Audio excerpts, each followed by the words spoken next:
She steps into the quiet wine cellar after receiving an urgent message from her husband. He said he needed her signature on some insurance papers, something that should have taken only a few minutes.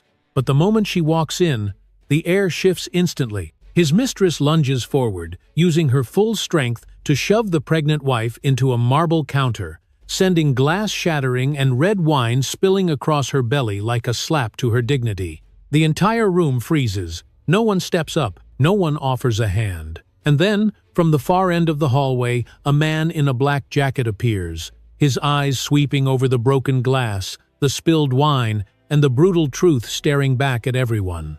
What follows is a clash of deceit, power, and cold, unforgiving justice that none of them are prepared for. Before we begin, tell us what time you're watching and where you're tuning in from. Drop a comment below. We'd love to hear from you.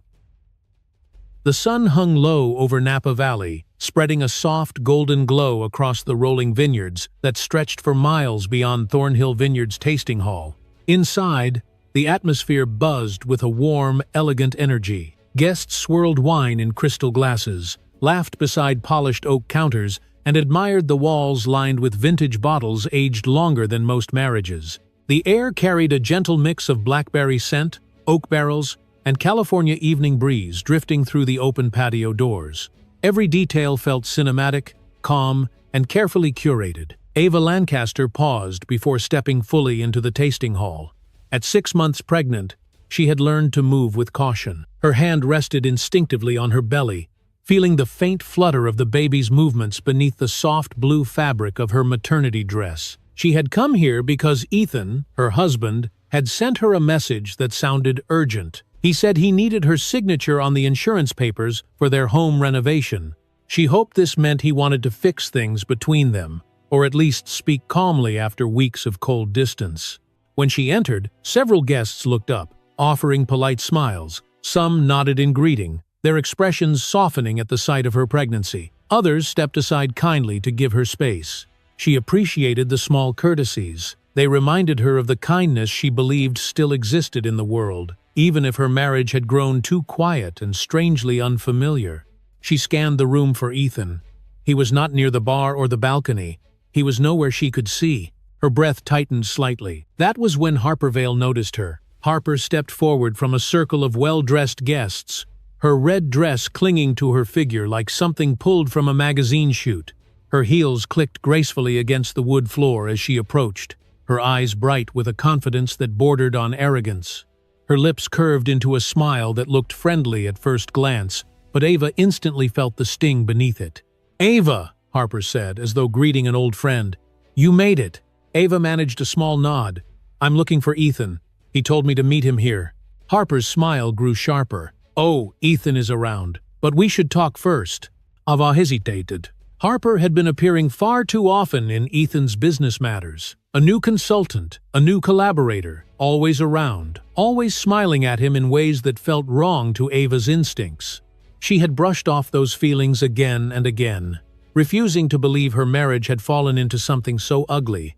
"Harper," Ava said gently, "I don't think now is a good time. I really need to find my husband." Harper stepped closer.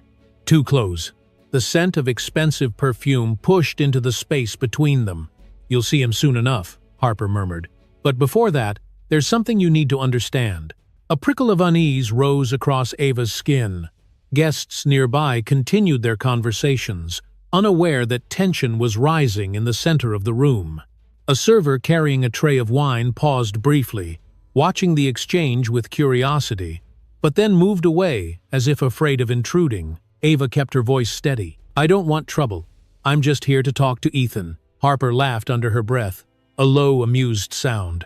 Then she moved abruptly. Her hands struck Ava's shoulders with startling force. The shove came before Ava could brace herself. She stumbled backward, her breath catching in her throat as her heels scraped against the polished wooden floor. Her hip collided hard with the edge of the tasting counter, sending a sharp burst of pain through her side. A cluster of wine glasses fell from the counter, crashing against the floor. Red wine exploded outward like dark paint splattering across her dress, soaking into the pale blue fabric. Gasps filled the room. Guests froze mid-conversation. A few hands flew to mouths. Someone whispered, "She's pregnant." Another voice muttered something about calling security, but no one moved quickly. People stared as if stunned, caught between shock and the fear of involving themselves in someone else's conflict. Ava clung to the counter with trembling hands. Her heartbeat slammed against her ribs. Her breath came fast and shallow. She instinctively placed her other hand over her belly, terrified of what the impact might have done to her child. She felt a faint flutter beneath her palm, and fear cut through her like ice. She lifted her eyes to Harper. "Why would you do that?" she whispered, her voice small, raw. Harper crossed her arms. Her smile turned cruel. "Because you have been living in a fantasy. Ethan doesn't want you anymore. He hasn't for a long time. Showing up here, like this, only proves how out of place you are." Tears burned the corners of Ava's eyes, but she blinked them back. She would not cry for Harper. She would not give her that satisfaction. "You pushed me," Ava said, barely able to process the reality. "Yes," Harper replied lightly, "and honestly, I'm surprised you're still standing." A couple nearby stepped closer, then stopped again, uncertain. The awkward, stunned silence in the room felt heavier than the smell of spilled wine. Every pair of eyes watched, but no one crossed the invisible barrier between spectator and helper. Ava pushed herself upright, fighting the sharp ache in her side. Her legs trembled, wine dripped from her dress, glass crunched softly under her shoes. Harper tilted her head, as if examining a piece of artwork. "You really believed he still chose you? That is almost sweet."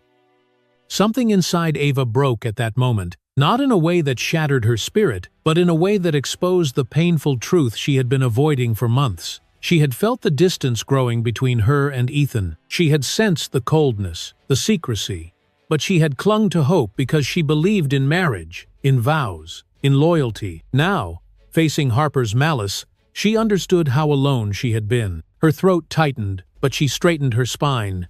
"Please leave me alone," she said quietly. Harper lifted a brow. "Oh, sweetheart, this is only the beginning." The words landed like a fresh blow. Ava looked down at her stained dress, at the broken glass glittering around her feet, at the wine spreading across the floor in a dark pool. She felt a wave of humiliation and fear, the kind that presses into the lungs until breathing becomes a conscious effort. The world around her blurred slightly as she struggled to steady herself. The baby moved again, a soft flutter, a reminder she could not fall apart. Not here. Not now. Ava wiped her cheek with the back of her hand, lifted her chin, and took a slow breath. She did not know where Ethan was. She did not know what awaited her, but she knew she needed to walk away from Harper before the situation grew even uglier. The tasting hall had gone quiet, the soft jazz fading beneath the weight of what had just happened. People watched her with a mixture of pity and discomfort, unsure whether to speak or step aside. Ava tightened her grip on the counter one last time to steady herself. Then she began to move, each step slow and careful, her hand still pressed over her belly, carrying her pain and dignity through a room that had witnessed her worst moment. She headed toward the side hallway, where she could catch her breath away from 100 staring eyes. And as she walked, the tasting hall remained suspended in tense silence, unaware that this cruel moment at Thornhill Vineyard was only the beginning of a much darker unraveling that none of them could yet imagine. Ava kept her hand on the tasting counter for one final breath, steadying herself as her ribs ached and her pulse throbbed in her neck. She lifted her chin, swallowed the sting in her throat, and forced her shaking legs to move.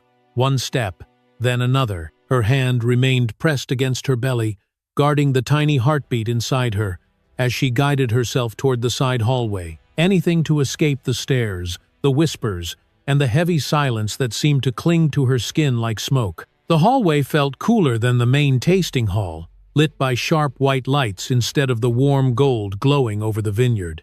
The air here was clearer, quieter, but her chest still tightened with each breath. She moved slowly, bracing her shoulder against the wall as her vision pulsed with pain. She could still hear the faint murmur of shocked guests behind her, their voices rising and fading in uneven waves. She needed space. She needed air. She needed to protect her baby. Ava reached the small service corridor that connected to a private side room used by staff for storage and short breaks.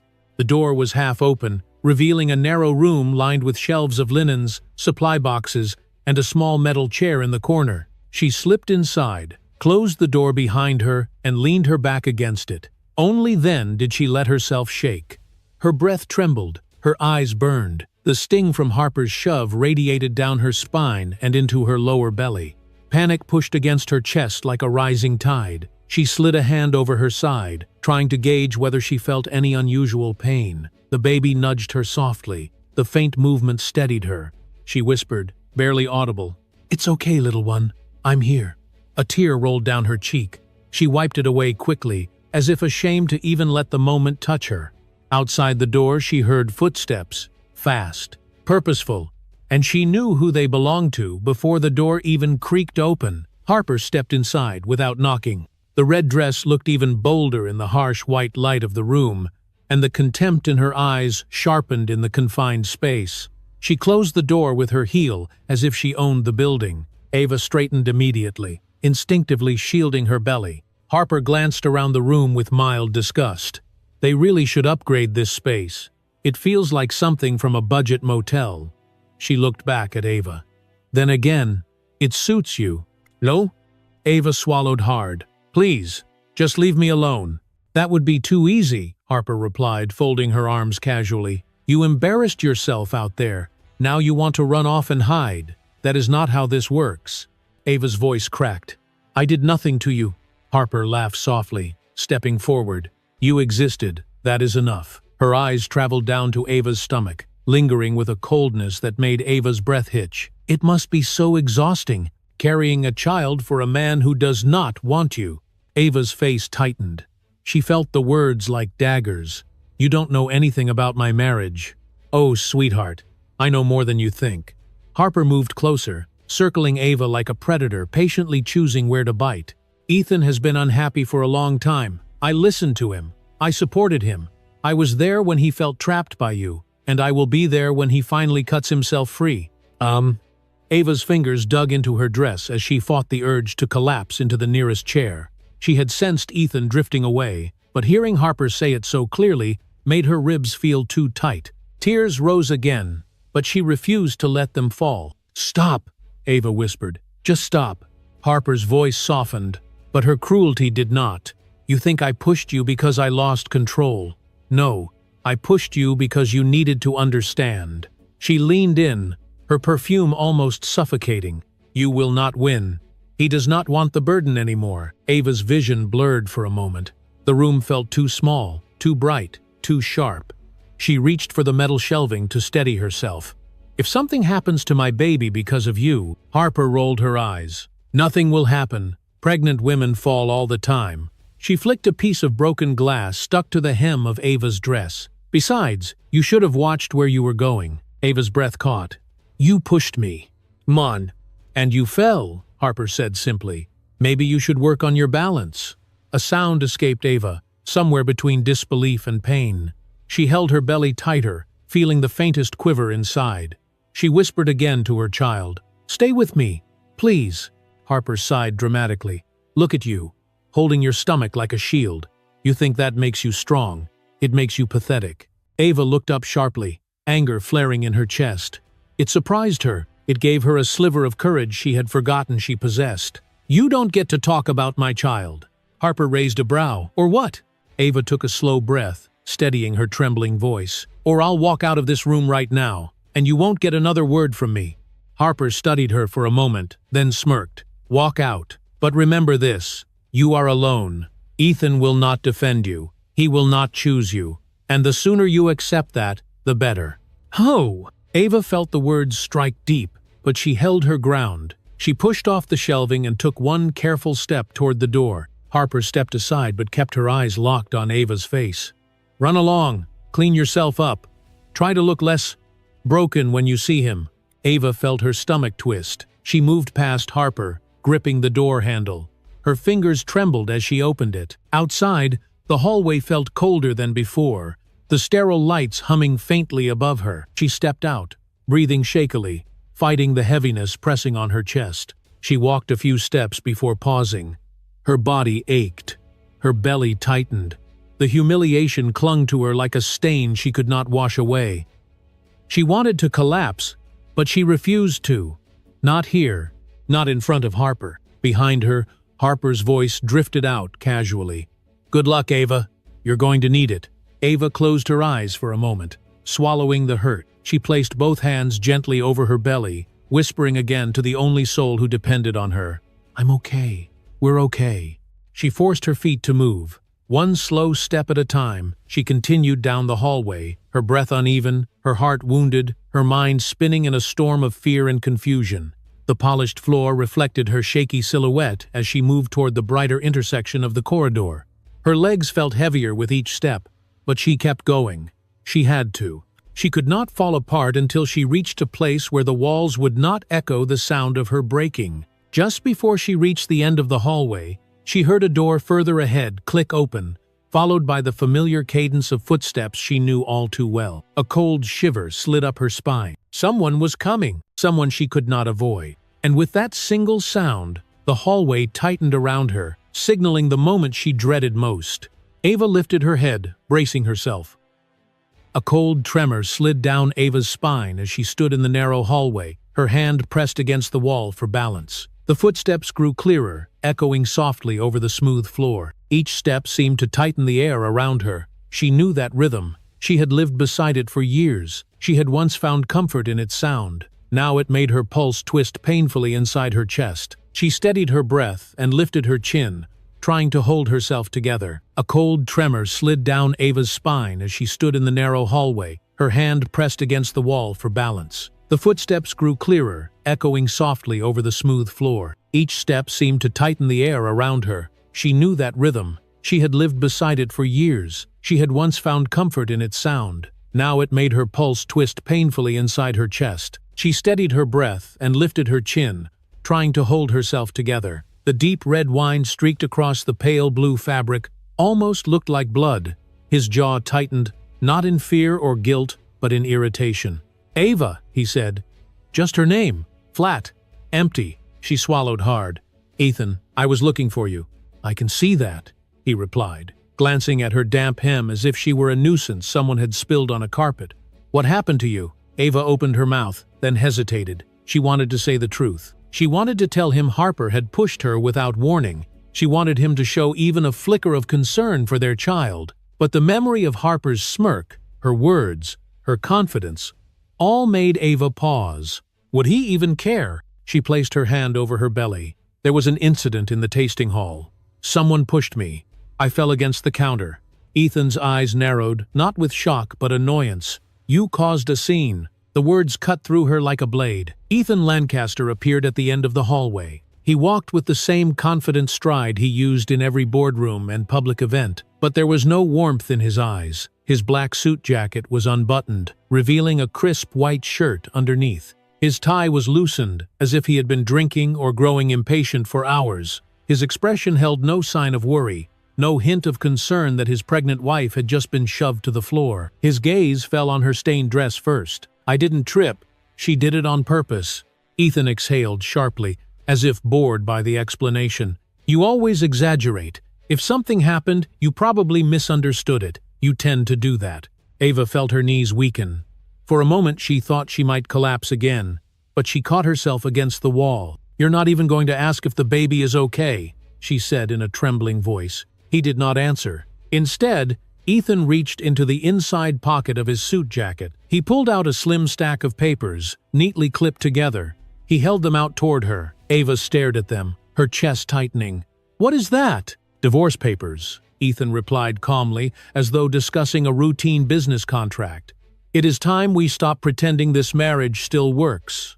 The hallway went silent around them. The faint hum of the air conditioner grew louder in her ears. Ava did not reach for the papers. Her fingers refused to move. "Divorce," she repeated softly, barely breathing the word. "Yes, it is better for both of us," Ethan said. "I have already spoken with my attorney. All you need to do is sign." Ava felt as if the ground had vanished beneath her feet. Her mind throbbed with disbelief. "You sent me a message. You told me to bring the insurance papers. You said we needed to fix something. You said it was important." "It is," Ethan replied. "I needed you here so you could sign these in a timely manner. If I had told you in advance, you would have delayed it with emotion." Emotion, as if she were some fragile inconvenience. Ava felt heat rise behind her eyes. "Ethan, I am carrying your child." He finally looked at her stomach, but his expression did not change. "I know, and I will provide financially, but I will not be trapped in a life that does not make sense anymore." Her voice cracked. "Trapped? Is that what you think I am?" He shrugged. "I think we both made mistakes, and it is time to move forward." A soft sound echoed from behind Ethan. Harper appeared at the far end of the hallway, leaning casually against the wall. She pretended to look surprised to see them, but the smug tilt of her lips betrayed her. She folded her arms and watched. Ava felt her stomach twist. Her breath turned shallow again. The baby shifted under her hand. Sensing the tension, she whispered, "So this is why she pushed me." Ethan did not deny it. He did not defend Harper. He did not ask what happened. He simply said, "I will not stand in a hallway, arguing. Sign the papers, Ava. We can handle the rest through our attorneys." Her vision blurred as tears finally escaped. She brushed them away with shaking fingers. "How can you do this to me? To us?" "You will be fine," Ethan said. His tone stayed cold. "You always land on your feet." Ava almost laughed. The sound that escaped her was not humor, but disbelief. "I almost fell on my stomach today. I am not fine." "Aven," he shifted impatiently. "Take the papers." She did not move. For a long moment they stood there in aching silence. Only the faint hum of lights filled the space between them. Then Ethan placed the papers on a small side table beside the hallway. "Sign them when you come to your senses. I will not ask again." He turned to walk away. Ava pressed her hand over her mouth, trying to hold back a cry. She felt the crushing weight of betrayal settle deep in her chest. The man she thought would protect her had just walked past her without a backward glance. Harper lingered a moment longer, giving Ava a slow, triumphant smile before following Ethan. Their footsteps faded until the hallway felt painfully empty. Ava stayed still, her hand trembling over her stomach, her heart cracking open in the silence they left behind. The papers sat on the table, waiting like a cruel reminder of everything that had collapsed in a single evening. She took a shaky breath. Something inside her shifted. Not strength, not yet, but a spark, a refusal to disappear. As her pulse steadied, she lifted her head. Far down the corridor, a new sound stirred. Not footsteps, not voices. A door creaked open somewhere beyond her view. Ava wiped her tears and forced herself to turn toward it, unaware that this next moment would alter the path of everything she thought she knew. Ava wiped the last tear from her cheek as she forced herself to turn toward the sound that had drifted from the far end of the hallway. The soft creak of a door opening echoed gently, too calm to match the storm that had torn through her minutes ago. Her pulse steadied only slightly, but her breathing remained shallow. She braced herself against the wall as the door at the distant corner slowly widened, letting a slice of warm, amber light spill into the stark corridor. A tall figure stepped through. He walked with unhurried certainty, as if the entire building belonged to him, or as if no chaos in the world could make him rush. He was dressed in clean, simple black jacket, black shirt, black jeans, nothing flashy, nothing loud. Yet his presence shifted the air the moment he appeared, pulling attention toward him without effort. A tall figure stepped through. He walked with unhurried certainty, as if the entire building belonged to him, or as if no chaos in the world could make him rush. He was dressed in clean, simple black jacket, black shirt, black jeans, nothing flashy, nothing loud. Yet his presence shifted the air the moment he appeared, pulling attention toward him without effort. He approached until only a few feet separated them. "Ava," he said. Her breath hitched. The voice was deep, steady, unmistakably controlled. It reached through the chaos in her chest and anchored her to the floor. She finally managed, "Daniel?" He nodded once. Ava pressed her hand to her heart as realization settled in. Daniel Reeves, her mother's cousin, practically an uncle to her. He had disappeared from family gatherings years ago, retreating into a quieter life after his career as a federal investigator had taken a toll on him. She had not seen him in almost 7 years. "What? What are you doing here?" she whispered. Her voice cracked as she spoke. Daniel studied her carefully. His eyes moved from her shaken posture to the stains on her dress, then to her trembling hands gripping her belly. His jaw tightened. "I was nearby," he said quietly. "Close enough to see you needed someone." Ava's lips parted, But before she could respond, another pair of footsteps echoed from behind. Ethan returned around the corner with Harper close behind him. Harper's lips pulled into a cold smirk the moment she saw Ava still standing. Ethan, however, stopped mid-stride. His expression shifted when he noticed Daniel blocking the narrow hallway. Ethan's tone sharpened instantly. "Who is this?" Daniel did not look at Ethan. He kept his eyes on Ava. "Are you hurt?" She shook her head but instinctively folded her arm tighter over her stomach. I don't know. I think the baby is okay. But she pushed me. Hard." Daniel finally turned toward Ethan. The shift in his posture was subtle but unmistakable. Shoulders squared, chin lifted, eyes flat and unreadable. Ethan's confidence wavered for the first time that night. Daniel spoke calmly. "Is that true?"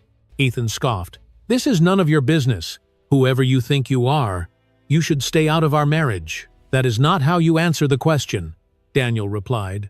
The temperature in the hallway felt like it dropped. Harper stepped forward defensively. She fell. It was her fault. "Ava makes everything dramatic. I barely touched her." Daniel's eyebrows lifted slightly. "Barely touched?" Ava swallowed hard, her throat burning. She saw the way Daniel's eyes narrowed. He understood. He saw through Harper immediately. Ethan stepped closer, reclaiming courage. "Again, this is private. You need to step aside." Daniel did not move. "No, I don't," Harper scoffed. "Who do you think you are?" Daniel held her stare with the calm, unshakable patience of someone who had questioned far more dangerous people than her.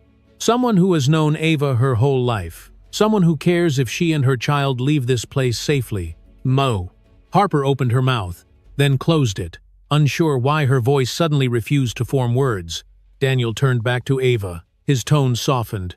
"You do not have to stay here." Ava felt an unexpected wave of emotion rise in her chest. For the first time that night, she did not feel like she was standing alone in a burning room. Ethan's voice flared. "Ava stays until she signs those papers." Daniel stepped slightly to position himself between Ethan and Ava. "She is going with me." "No. You cannot just decide that," Ethan snapped. Daniel finally faced him fully. "Watch me." The hallway seemed to echo with the quiet force of those words. Ethan recoiled half a step before catching himself. Harper touched his arm, whispering something under her breath, but her eyes stayed locked on Daniel with a mixture of fear and irritation. Ava pressed her lips together, overwhelmed by everything unfolding around her. She had spent months shrinking into silence, hoping her marriage would recover, hoping Ethan would remember the man she once loved. But now she saw it clearly, the indifference, the cruelty, the alliance with Harper. None of it had been her imagination. Daniel extended a hand. "Ava, come with me." Her breath trembled. She hesitated only a second before placing her hand in his. His grip was steady, grounding, protective. He guided her gently forward. Ethan lunged a step closer. "Ava, do not walk away. You still have responsibilities." Daniel stopped and turned his head slightly. "She owes you nothing tonight." Harper moved beside Ethan, her voice rising. "You are making a mistake, Ava." Ava paused, turning enough to see the contempt on Harper's face. The woman who had shoved her, mocked her, tried to break her spirit. With a steadier voice than she expected, Ava said, "I already made one mistake, staying." Harper's smile cracked. Daniel guided Ava down the hall. Step by step, she followed him, her hand still protecting her belly, her heart thudding with a mixture of fear and the faintest spark of something she had not felt in months. Relief. They turned the corner. The hallway behind them fell silent. But just as they reached the door leading toward the outer lounge, a sudden gust of colder air swept through the corridor, carrying the scent of oak barrels and the distant chatter of guests. Daniel paused for a moment, assessing the path ahead. Ava drew in a breath, steadying herself, unaware that the decision she had just made would pull her deeper into a truth far larger than her marriage. And with one final step forward, the heavy door swung open, ushering them both into the next chapter waiting beyond the threshold.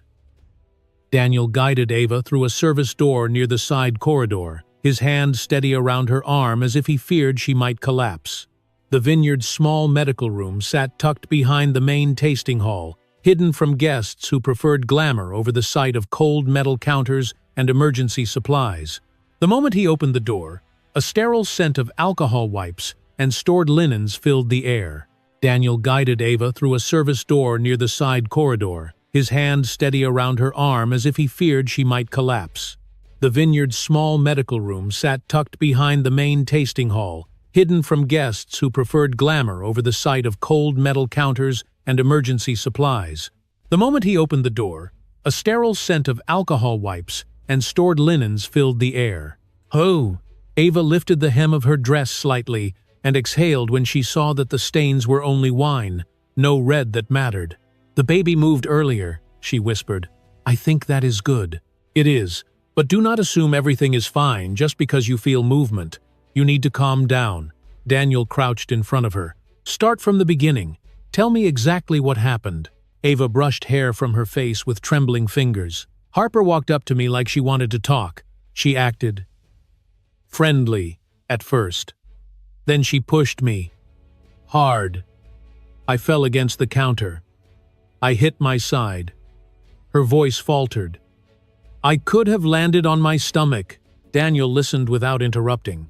His face remained unreadable, but she saw the clench in his jaw. "And Ethan," she continued. "When he came, he did not care. He blamed me. He brought divorce papers. He said I caused a scene." Her voice shook again, and she pressed her hand against her mouth before tears could fall. Daniel rose to his feet and walked a slow, measured circle around the small room. His breathing grew heavier in a way that suggested anger simmering beneath control. When he finally faced her again, his eyes had turned colder. "Harper pushed you in a room full of witnesses," he said.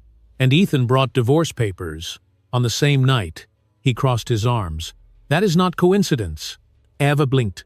"What do you mean?" Daniel stepped toward the door, cracked it open, and glanced into the hallway.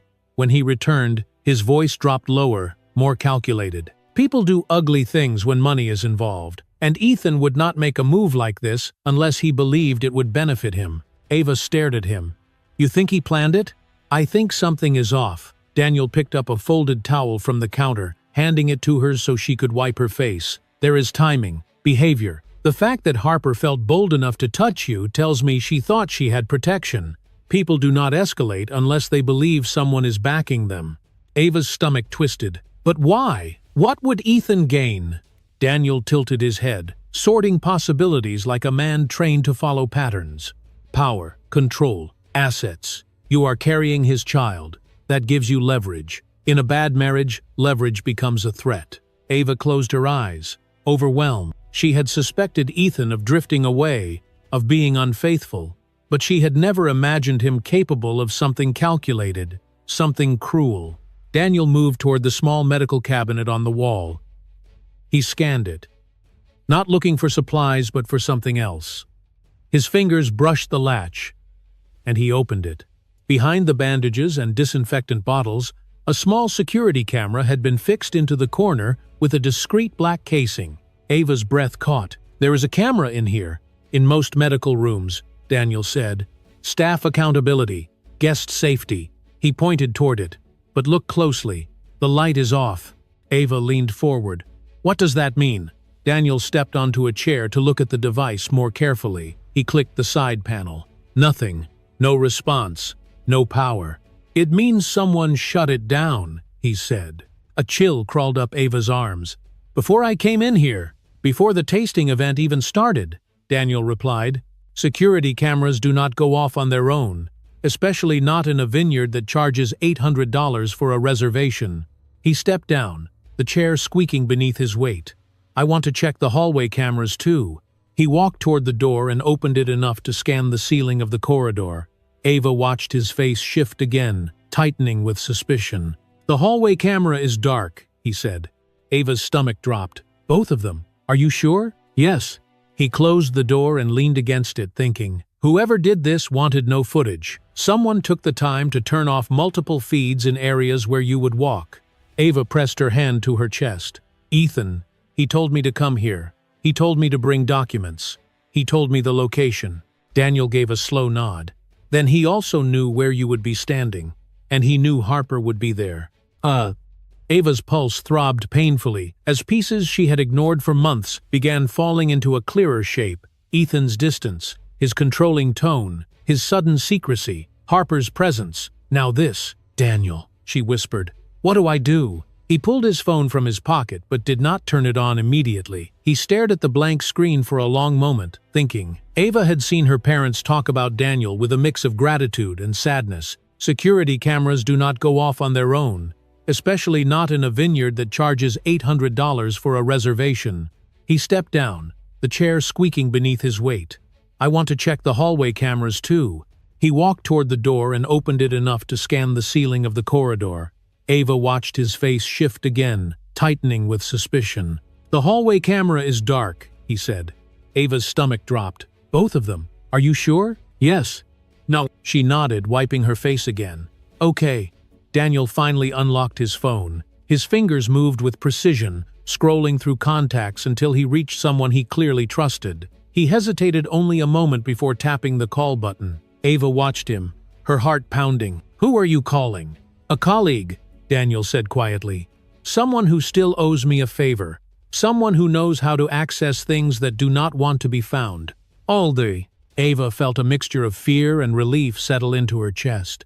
Daniel lifted the phone to his ear. It is me, he said when the line connected. I need a trace on a set of disabled cameras and a digital sweep on 2 people. Yes, tonight.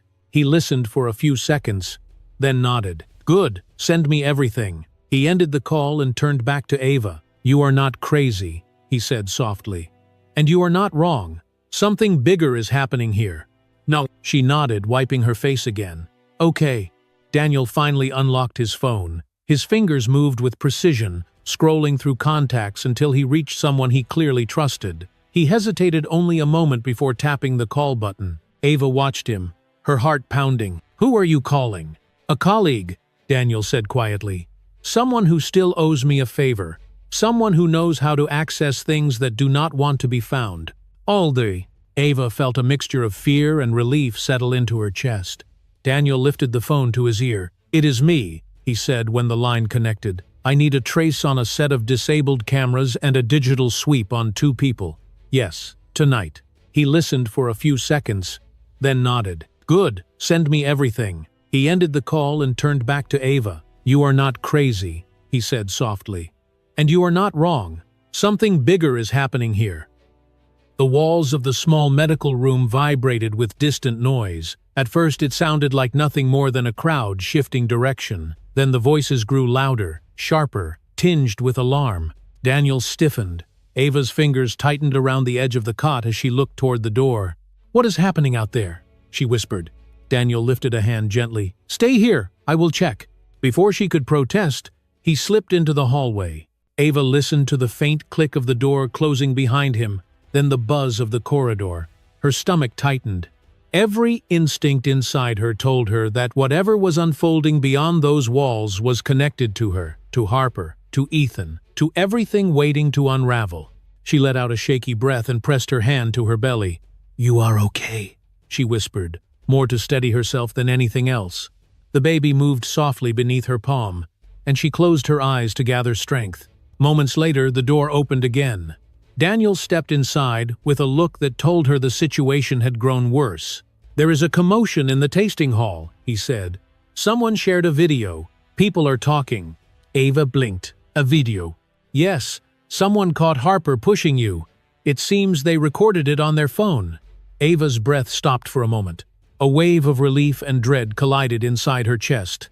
Someone filmed it, she repeated, barely believing it. Daniel nodded. It is already spreading among the guests. People are arguing. A few seem angry at what they saw. Others are trying to defend Harper. Security is trying to calm them down.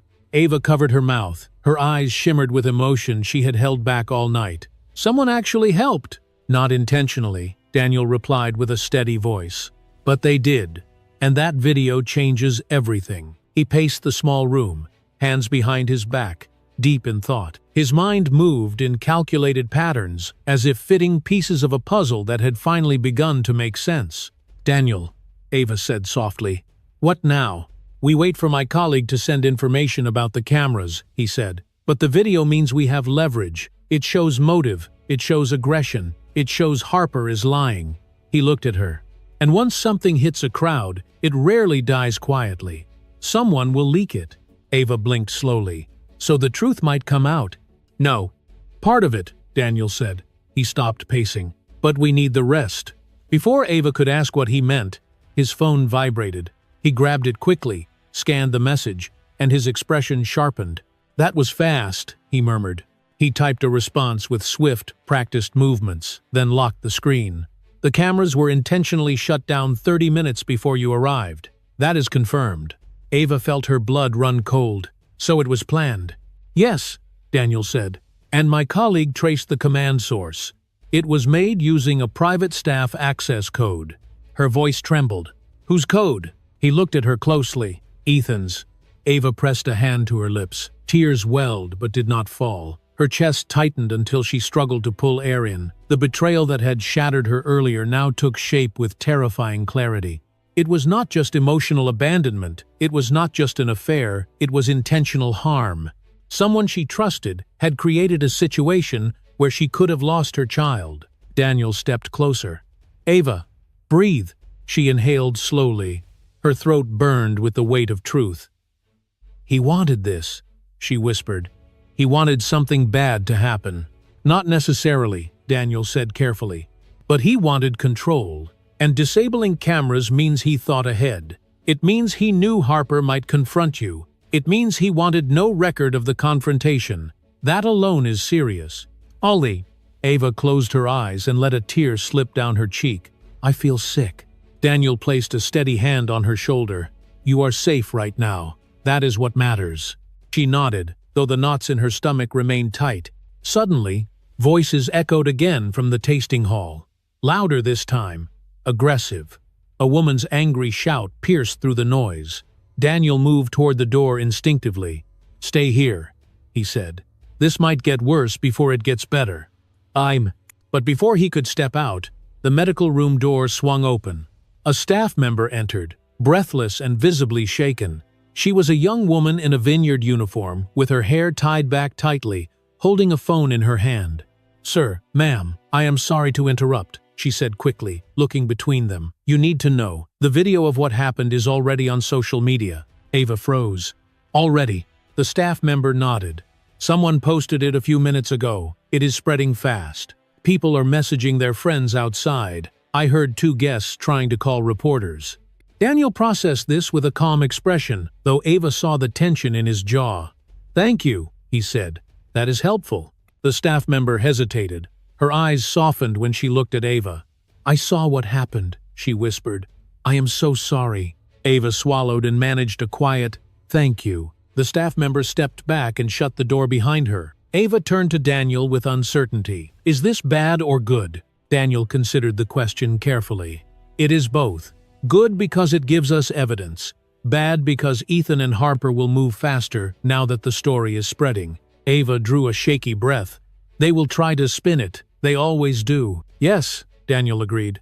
And we need to stay ahead. He walked to the small metal table beside the cot and picked up the divorce papers Ethan had forced into her hands earlier. He studied them for a moment, then set them down again. Ethan pushed too hard tonight, he said. Too fast, too aggressively. That tells me he is hiding something. Maybe financial, maybe personal, but something that makes him desperate. Ava stared at the dull shine of the papers. I trusted him, for years, and he trusted Harper enough to let her hurt me. Daniel's voice softened. Some people lose their compass long before anyone notices. Ava brushed a tear from her cheek. I kept thinking it was my fault, that I was not enough, that I wasn't what he wanted. Daniel shook his head. This is not about not being enough. This is about him becoming less. The words settled over her with surprising clarity. She felt her breath deepen. Her shoulders loosened slightly. For the first time that night, she did not feel completely powerless. Daniel's phone buzzed again. Another message. He checked it and exhaled sharply. What is it? Ava asked. Ava, he said slowly. My colleague also found something else. Something about Harper. Fear tightened her throat. What? He hesitated. She left a digital trail, and one of her messages suggests she and Ethan coordinated tonight. Ava's chest constricted. Coordinated how? That part is still being confirmed, Daniel said. But it is enough to know that what happened to you was not spontaneous. Ava shut her eyes. The walls felt too close again. She pressed both hands against her belly, grounding herself in the only truth she could trust. Daniel stepped beside her. "You need to stay strong now. The public side of this is about to explode, and they will try to twist the narrative." Ava opened her eyes slowly. "Then what do we do?" Daniel looked toward the hallway, where the noise from the tasting hall continued to swell. "We prepare," he said, "and we let the truth gain momentum." Before Ava could respond, a sharp knock struck the door. Voices grew louder outside. Something urgent, something shifting again. Daniel moved toward the door and pressed his palm against it. Whatever waited on the other side was the next turn in a night that had spiraled far beyond anything Ava could have imagined. And the pressure building in the hallway told them both that the battle had only begun. The knock on the medical room door faded into the distance as Daniel handled the rising chaos outside, leaving Ava in a quiet that felt strangely heavy. When the noise settled and the immediate danger passed, he returned to her with a plan. A real plan, not wishful thinking, not fear, a direction, something she had not felt in months. They left Thornhill Vineyard through a back exit to avoid the crowd. The night air outside was cool and gentle, brushing against Ava's skin in a way that made her realize how tense she had been inside. Daniel helped her into his truck, settling her carefully into the passenger seat, making sure her seatbelt did not press too tightly across her stomach. During the drive, she stared out the window, watching the vineyard lights blur into soft yellow streaks. Her hands rested protectively on her belly. The baby moved occasionally, reminding her she was not alone, even if she still felt hollow in places she had not yet learned how to mend. Daniel drove steadily, saying little, but his presence filled the silence with a grounded certainty. When they reached the small, quiet motel on the edge of town, he parked beneath a dim lamp and turned to her. "You will stay here tonight," he said. "It is safe, and no one will think to look for you here." Ava nodded slowly. "What about Ethan?" "He will realize I left." Daniel met her gaze. "He has bigger problems now. That video is spreading faster than he expected. He will focus on putting out fires, not on you." Ava exhaled shakily. "I still cannot believe someone filmed it." "It was luck," Daniel said, "but we are going to turn that luck into something stronger." He walked her to her room, checked the locks, and examined the windows the way only someone with investigative training would. Once satisfied, he pulled a chair to sit across from her as she settled onto the edge of the bed. "Now," he said calmly, "it is time to make your statement." Ava swallowed. "My statement?" "Yes, your story, your truth. We need your full account before anyone tries to twist it. The more details, the better. It gives us a foundation to work from." He opened a small notebook he carried in his jacket. His pen clicked softly. The sound felt heavier than it should. Ava stared at the blank page. For a moment, she froze. The events of the night rushed through her mind in flashes. Harper's shove, the shattering glass, the humiliation, Ethan's coldness, the divorce papers, the cameras that had been turned off, and the crushing realization that she had been living inside a lie. Her throat tightened. "I do not know where to start." "Start with when you arrived at the vineyard," Daniel said gently. "I will help you through the rest."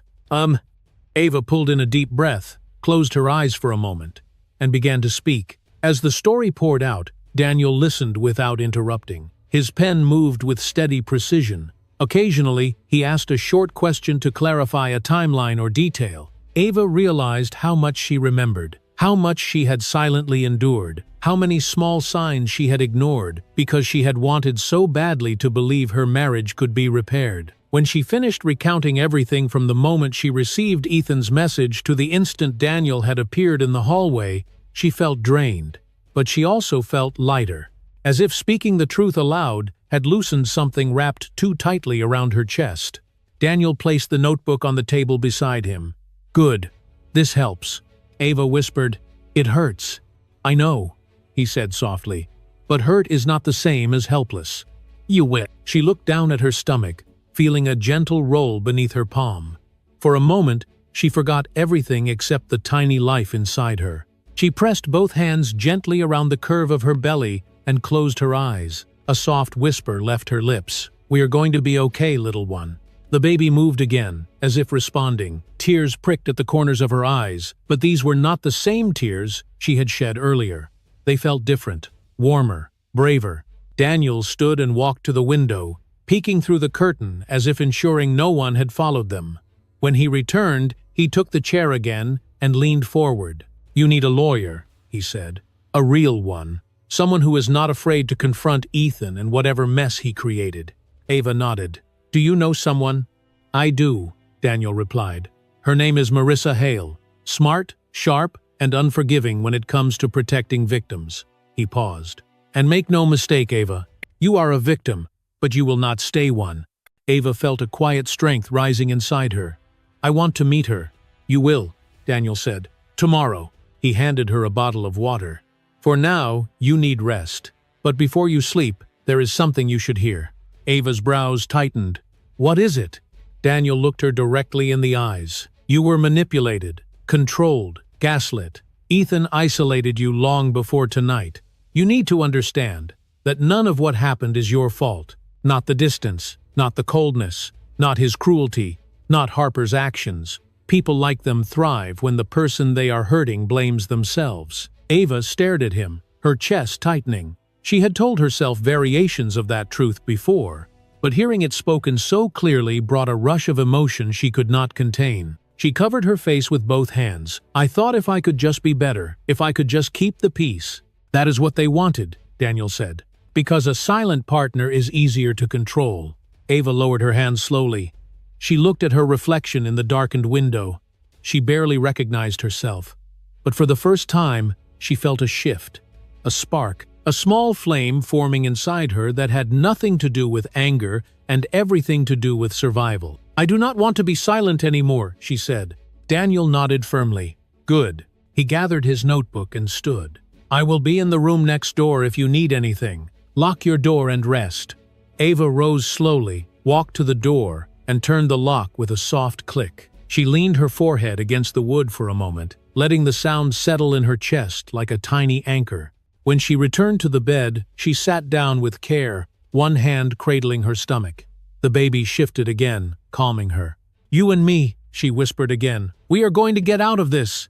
Outside, the hum of passing cars drifted through the thin motel walls. The world felt quieter now, but not empty, not hopeless. A new beginning had started, but as Ava lay back against the pillows, letting exhaustion pull at her limbs, she did not see the glow of her phone vibrating inside her purse. She did not hear the faint ping of notifications filling the lock screen. She did not know that the video of her fall had already reached hundreds of thousands of eyes, and as the night deepened, the spark of truth she and Daniel had ignited was already spreading across the country. The ballroom of the Fairmont Grand Hotel glowed with polished gold trim and sweeping chandeliers, each crystal strand shimmering beneath the soft white lighting. Rows of linen-covered tables stretched across the floor, decorated with tall vases of roses and deep red wine bottles positioned like trophies. Guests moved through the room in designer suits and shimmering gowns, carrying glasses filled with vintages older than many of the people holding them. The annual Thornhill charity auction was a place where reputations bloomed or died in a single evening. Ethan Lancaster arrived exactly on time. His suit was pressed perfectly, his tie, a dark navy that made him look every bit the rising executive he believed himself to be. Harper walked beside him, wearing an emerald dress that clung to her confidence like a second skin. She stayed close to his arm, speaking to him in soft, sweet tones that made several guests glance their way. People recognized him immediately. A handful of investors stepped forward, shaking his hand with forced enthusiasm. Harper beamed at each introduction, acting as if she belonged in the center of every camera flash. Ethan spoke smoothly, offering practice smiles, assuring everyone that the rumors swirling online were nothing but exaggerated nonsense. "The internet creates storms from the tiniest sparks," he said with a light laugh, brushing off concerns before they could grow roots. "Nothing happened. People love drama." Harper nodded in agreement, placing a hand on his arm as if supporting the truth he spun. "The woman who filmed it did not understand what she saw," she added. "Ava slips often. There was nothing malicious." Some guests exchanged glances, unsure whether to believe them. A few avoided eye contact altogether, unwilling to be associated with controversy until they knew how the story would unfold. The room held a subtle tension, faint yet noticeable, like the quiet before a string snaps under too much pressure. Harper sensed it too. She tightened her grip on Ethan's arm. "We should get in front of the cameras," she whispered. "If people see us together, looking calm, it will help." Ethan agreed, guiding her toward the stage where photographers had gathered to capture the arrivals.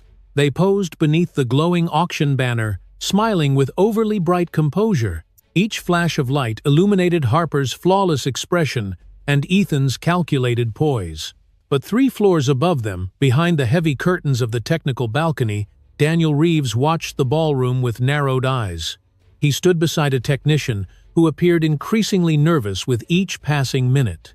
Daniel had arrived with a plan, and enough evidence gathered to push the night toward a breaking point. His jaw tightened as he spotted Ethan and Harper near the stage, laughing as if the world belonged to them. Ava waited nearby, hidden behind one of the partitioned lounge sections. She wore a simple, elegant black dress, borrowed from Daniel's contact, chosen specifically so she would not draw unnecessary attention. Her hands rested protectively on her belly as she watched the crowd. Her heart pounded with a mixture of fear and certainty. Being here felt dangerous, but she trusted Daniel. He stepped toward her briefly. "Stay back until the moment is right," he said quietly. "This needs to unfold in the open." Ava nodded. "I understand." Daniel returned to the technician, who held a small remote in his trembling hand. "Are you sure about this?" the man asked. "Yes," Daniel replied. "Play it exactly when I say." The ballroom lights dimmed slightly as the host began welcoming the crowd to the annual charity event. Applause scattered across the room, polite and controlled. Ethan and Harper stepped closer to the front, standing in clear view of everyone.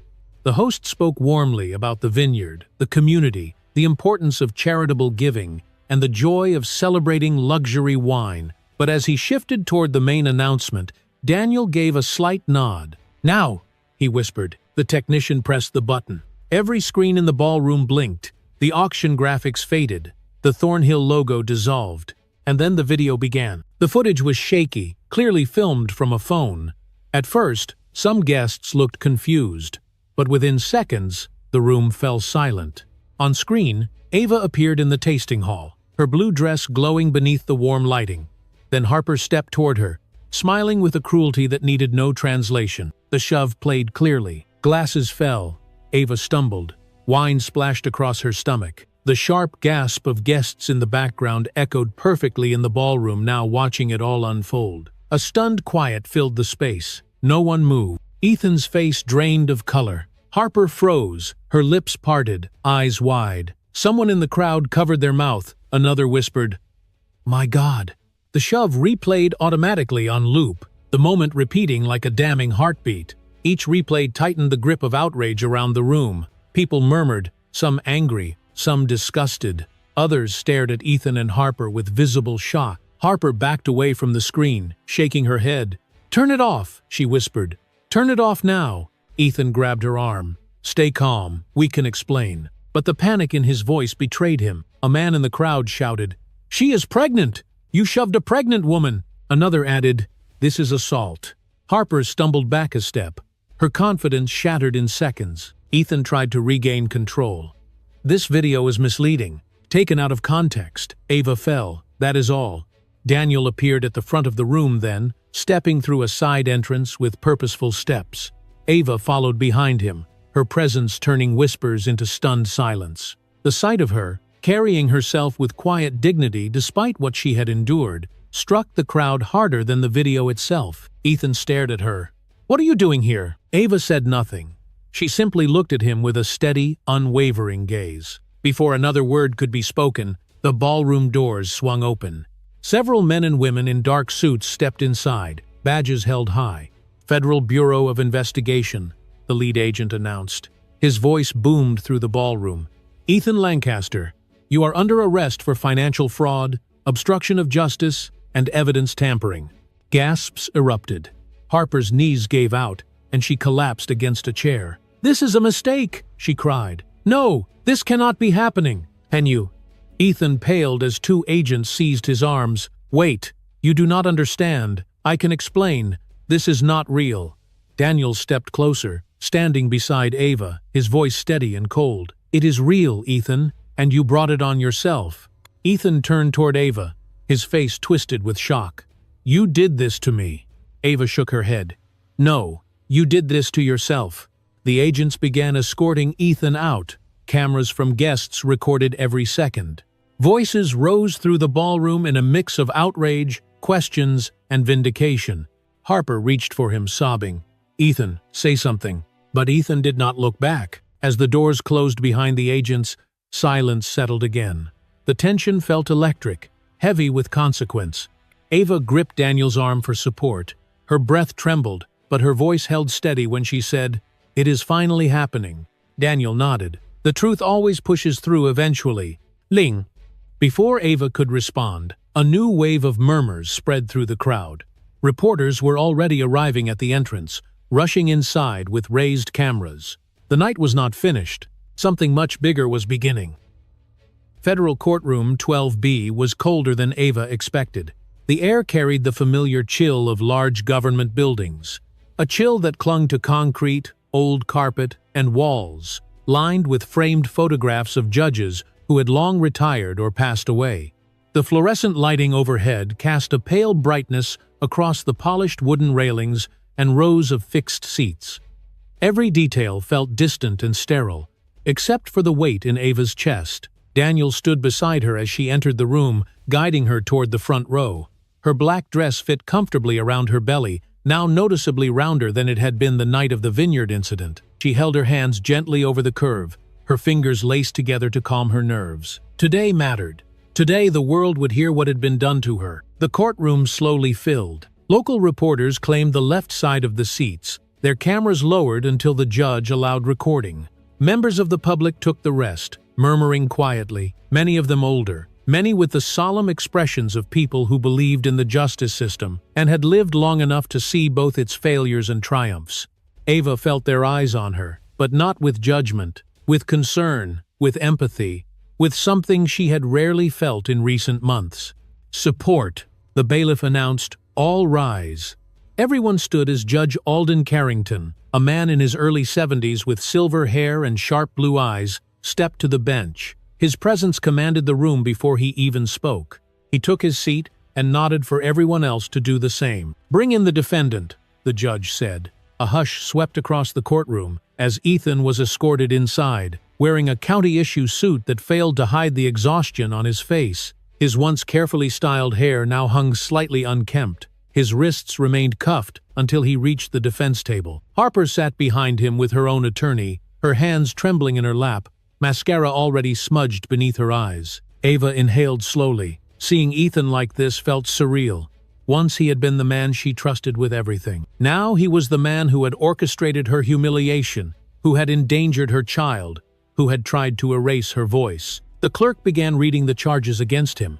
"Ethan Michael Lancaster, you are charged with financial fraud, evidence tampering, conspiracy to commit obstruction of justice, and participation in an assault resulting in endangerment." Each charge echoed in the room like a hammer strike. Ethan stared straight ahead, his jaw working, muscles twitching with frustration or fear. It was hard to tell which. The prosecution began their presentation quickly. Assistant District Attorney Lena Morales approached the jury box, her paperwork neatly organized, her tone professional but firm.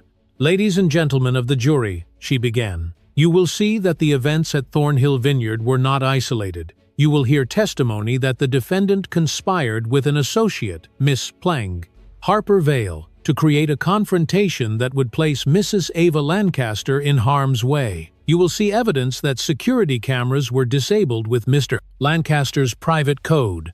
You will see financial records showing he stood to gain significantly by removing his wife from the picture." Whispers rippled across the courtroom. Ava gripped Daniel's hand, steadying herself. The prosecution called the first witness, a vineyard employee who had seen Ava pushed. Her voice shook, but her words were clear.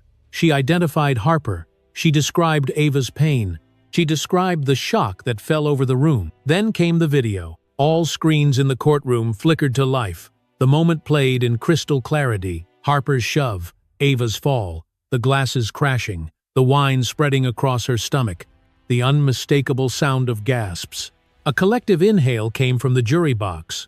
Several jurors, all in their 60s or 70s, leaned forward in disbelief. One woman put a hand over her chest.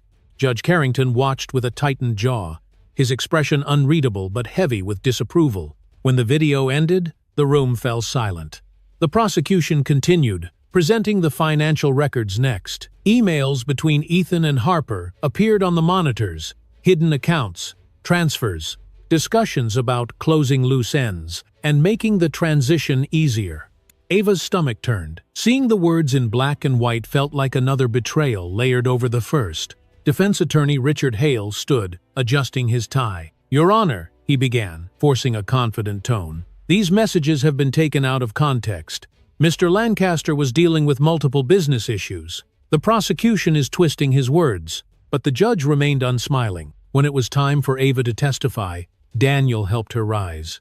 Her legs trembled at first, but her steps toward the witness stand felt steadier than she expected. She raised her right hand, swore to tell the truth, and sat down. Her voice was quiet at first.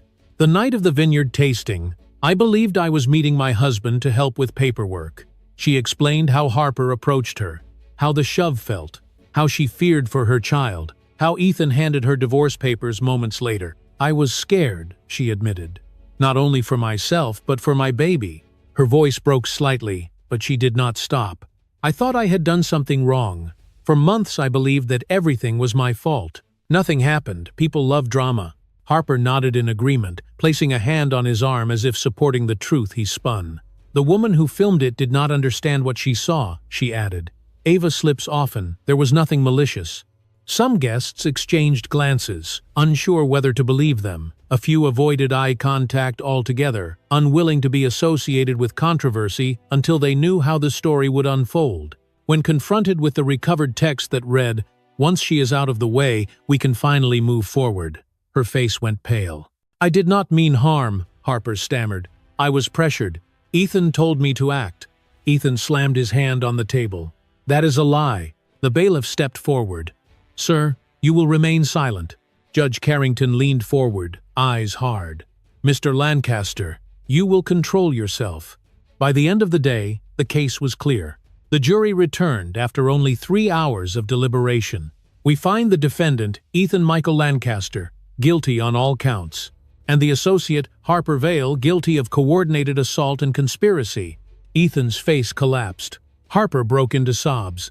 Judge Carrington delivered the sentence with steady authority. "Ethan Lancaster, for the severity of your crimes, the court hereby sentences you to 35 years in federal prison," gasps Equit. "Harper Vale, you are sentenced to 12 years for your role in the assault and cover-up." Ava pressed her hand against her chest, overwhelmed with emotion. Tears filled her eyes, but these were tears of release. Daniel touched her shoulder gently. "It is over," he said. Ava exhaled, shaky but relieved. But as the judge's gavel struck, the sound reverberated through the courtroom like a door closing and another slowly opening. Ava did not yet know what the next chapter of her life would look like, but it was waiting. 1 year later, the world looked different to Ava Lancaster. The sharp edges of the past had softened, fading into memory like distant storm clouds dissolving against a morning sky. She stood on the porch of a small cabin overlooking Lake Tahoe, the cool breeze brushing gently across her skin. The early light spread across the water like a silver ribbon, shimmering with quiet promise. Behind her, inside the cabin, the soft cooing of a baby filled the air. Ava smiled. The sound had become the heartbeat of her new life. She turned and stepped through the doorway, moving toward the wooden cradle near the window. Inside lay her son, Liam, wrapped in a pale blue blanket, his small hands curled near his cheeks. His gentle breaths created a rhythm that soothed her soul. She brushed her fingers lightly over his forehead, feeling the warmth of new life, of survival, of everything she had fought for. "You are growing so fast," she whispered. 1 year later, the world looked different to Ava Lancaster. The sharp edges of the past had softened, fading into memory like distant storm clouds dissolving against a morning sky. She stood on the porch of a small cabin overlooking Lake Tahoe, the cool breeze brushing gently across her skin. The early light spread across the water like a silver ribbon, shimmering with quiet promise. Behind her, inside the cabin, the soft cooing of a baby filled the air. Ava smiled. There had been nights of fear, mornings of exhaustion, and moments when the weight of memory threatened to crush her. But Liam had anchored her. Every breath he took reminded her why she had survived, why she had endured, why she had stood against a truth that sought to silence her. A knock at the door interrupted her thoughts. She rose slowly, still holding Liam, and opened the door. Daniel stood outside, dressed in his usual dark jacket and jeans. His hair had grown slightly longer, and faint wrinkles sat deeper around his eyes, but his presence remained steady and grounding. He carried a small wooden toy in his hand. "Morning," he said with a soft smile. "Thought I'd drop by to check on you two." Ava stepped aside to let him in. "You always know the right time." Daniel set the toy on the table and walked toward Liam, who blinked up at him with bright curiosity. Daniel reached out and brushed a gentle finger over the baby's cheek. "He looks healthy," Daniel said. "Stronger than last month." "He is," Ava said, rocking Liam slightly. "He is thriving." Daniel nodded. "And so are you." Ava looked down at her son, then toward the window where sunlight spilled across the floor. "I am trying. Some days are easier than others." "That is how healing works," Daniel replied. "Not in straight lines, but you are moving forward, and that matters." Ava felt a warmth settle in her chest. Daniel had become more than family. He had become the person who anchored her in ways she never expected. He showed up without being asked. He fixed the loose boards on the porch. He helped with groceries. He checked on her without hovering. He gave her space when she needed it, and strength when she did not know how to find her own. Ava walked toward the small kitchen, motioning for him to take a seat. "Coffee!" "Always," Daniel said, settling into the chair near the window. She poured 2 cups, careful not to jostle Liam. When she returned, Daniel accepted his cup with a grateful nod. Steam rose into the air as they both watched the lake through the open curtains. "It is quiet here," Daniel remarked. Ava smiled. "That is why I chose it. For the quiet, for a fresh start." Daniel sipped his coffee. "You made the right choice."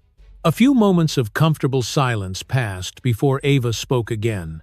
"Do you ever think about what would have happened if you hadn't been there that night?" she asked. Daniel looked at her thoughtfully. "Sometimes. But I think what matters is that you found your strength. I may have stepped in, but you made the choices that saved you." Ava lowered her gaze. "I never thanked you properly." "You do not have to," Daniel replied. "You and Liam being safe is thanks enough." She felt her throat tighten with emotion. Liam shifted in her arms, pressing his face against her shoulder. She kissed the top of his head. "Before everything happened," Ava said softly, "I thought the world would end if I lost the life I had with Ethan. I thought I needed his approval, his attention, his love, or whatever version of it he offered." She looked at Daniel with clear eyes. "But I was wrong." Daniel nodded gently. "That is how control feels, like dependence." Ava exhaled. "Now I know better." They watched the sunlight continue rising over the lake. Birds began to stir in the distant trees, their calls echoing faintly across the water. Ava felt the world waking up slowly, beautifully, and she felt something inside her waking up too. After a while, Daniel stood. "I have to head into town for supplies. Need anything?" Ava shook her head. "We are good. Thank you, though." He paused near the door. "If you ever need help, anything at all, you call me." "I know," she said. "Thank you for being here." "You owe." Daniel gave a soft nod and stepped outside. The door closed gently behind him. Ava carried Liam back to the rocking chair and sat once more, letting the rhythm of the chair and the warmth of her son pull her into a moment of deep peace. The world outside shimmered with light, each wave across the lake catching the sun in a new pattern. She knew there would still be challenges. She knew raising a child alone would require strength she had not yet discovered. But she also knew she was not the same woman who had stumbled through Thornhill Vineyard, stained with wine and fear. She had survived betrayal. She had reclaimed her voice. She had brought her son safely into the world, and she had begun building a life shaped not by what she lost, but by what she found within herself. A soft breeze drifted through the open window, brushing against her cheek. She closed her eyes, letting it wash away the last shadows of the past. The lake glimmered. Liam breathed quietly against her shoulder. And in that gentle quiet, Ava felt something rise in her chest. Something warm, something whole. Hope, pure and steady. A new beginning, born from all the pain she had endured, now wrapped her in a peace she had once believed she would never feel again. And as the sun lifted fully above the horizon, spilling gold across the water, Ava whispered to her son, "We made it." The future waited, bright and open, ready for them both.